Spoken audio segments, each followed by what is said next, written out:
ಮನುಷ್ಯನಲ್ಲಿ ಯಾವುದಿದ್ರೂ ಬದುಕ್ಬೋದು. ಈ ಚಾಡ್ಯ ಮಾತು ಕೇಳುದು, ಈ ಚಾಡ್ಯ ಮಾತು ಹೇಳುದು. ಹೇಳವ ಚಂದ ಮಾಡಿ ಹೇಳ್ಕೊಂಡು ಹೋಗ್ಬಿಡ್ತೀಯ, ಅದೇ ಕೆಲಸ ಅವನಿಗೆ. ಅವ ಅದರದಲ್ಲೇ ಸಾಯುವುದೇ, ಲಾಸ್ಟ್ ಅದರೊಳಗೆ ಸತ್ತು ಹೋಗ್ತೀಯ. ಹಂಗೆ ಅಂದ್ಕೊಂಡು ಕೇಳೋರು ಸ್ವಲ್ಪ ಹುಷಾರಾಗಿರ್ಬೇಕು. ಒಬ್ಬ ಮತ್ತೊಬ್ಬರ ಬಗ್ಗೆ ಹೇಳ್ತೀಯ ಅಂತ ಹೇಳಿದ ಕೂಡಲೇ ನಾವು ಬಾಯಿ ತಕೊಂಡು ಹಾಂ ಹೌದು ನನ್ನ ಬಗ್ಗೆ ಹೇಳ್ತೀಯ ಹಾಂ ಅಂದ್ಕ ಯಾವಾಗ ನಾವು ಈ ಕಿವಿ ಅವನಿಗೆ ಕೊಟ್ಟು ಅಂದಮೇಲೆ ಈ ಕಿವಿಯೊಳಗೆ ಹೊಕ್ಕೊಂಡೆ ಇಡೀ ನಮ್ಮ ದೇಹದಲ್ಲಿ ಹೊಕ್ಕೊಂಡೆ ನಮ್ಮ ರಕ್ತ ಎಲ್ಲ ಕುಡಿದು ಬಿಡ್ತೀವ.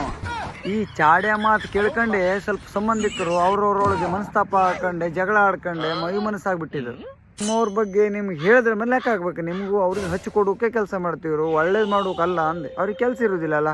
ಮತ್ತೊಬ್ಬರ ಮನೆ ಓಡೋದು ಇವ್ರು ಖುಷಿ ಪಡೋದು, ಮನೆಗೆ ಓಡೋದು ಇವ್ರು ಖುಷಿ ಪಡೋದು. ಗಂಡ ಹೆಂಡತಿಯಲ್ಲಿ ಅನುಮಾನ ಇದ್ರು ಇಲ್ಲಿದ್ರು ಜಾಸ್ತಿ ಅನುಮಾನ ಪಡೋ ಹಂಗೆ ಮಾಡೋದೇ. ಆದಷ್ಟು ಜಗಳ ಮಾಡಿ ದೂರ ಮಾಡಿ ಅವ್ರ ಮನೆ ತೋಪಟ್ಟನೆ ಇಳಿಸೋದೇ ಚಾಡಿ ಹೇಳೋರ್ದು ಕೆಲಸ. ನಾವು ಚಾಡಿ ಹೇಳಿದ ಕೂಡಲೇ ನಾವು ಭಾಳ ದೊಡ್ಡಾಗ್ಬಿಡ್ತೀವಿ ಅಂತ ಕೇಳ್ತೀರಿ. ಚಾಡಿ ಹೇಳೋ ಯಾವತ್ತೂ ಅವ್ನ ಕಾಲು ಕೆಳಗೆ ಚಪ್ಪಲಿದ್ದಂಗೆ. ಚಪ್ಪಲವ್ರ ಕಿಮ್ಮತ್ ಇದೆ, ಅವ್ನು ಹರಕು ಚಪ್ಪಲಿದ್ದಂಗೆ. ಅವ್ನ ಹತ್ರ ಎಷ್ಟೇ ದುಡ್ಡು ಇರಲಿ, ನಮ್ಮ ಹತ್ರ ಎಷ್ಟೇ ತಾಕತ್ತಿರಲಿ, ನಮ್ಮ ಹತ್ರ ಎಷ್ಟೇ ಜನ ಇರಲಿ, ಭಗವಂತನ ಮುಂದೆ ಎಲ್ಲ ಶೂನ್ಯ. ನೆನ್ಪಿಟ್ಕೊಳ್ಳಿ. ಯಾವತ್ತು ಚಾಟಿ ಏಟು ಕೊಡೋಕೆ ಶುರು ಮಾಡ್ದ ಅಂದರೆ ಅಪ್ಪ ಅಮ್ಮ ಅಣ್ಣ ತಮ್ಮ ಅಕ್ಕ ತಂಗಿ ಬಂಧು ಬಳಗ ಯಾರೂ ತಾಗೋದಿಲ್ಲ ಅವನ ಮುಂದೆ. ನೆನಪಿರಲಿ, ಯಾವತ್ತು ಮರುಗೆ ಹೋಗಬೇಡಿ.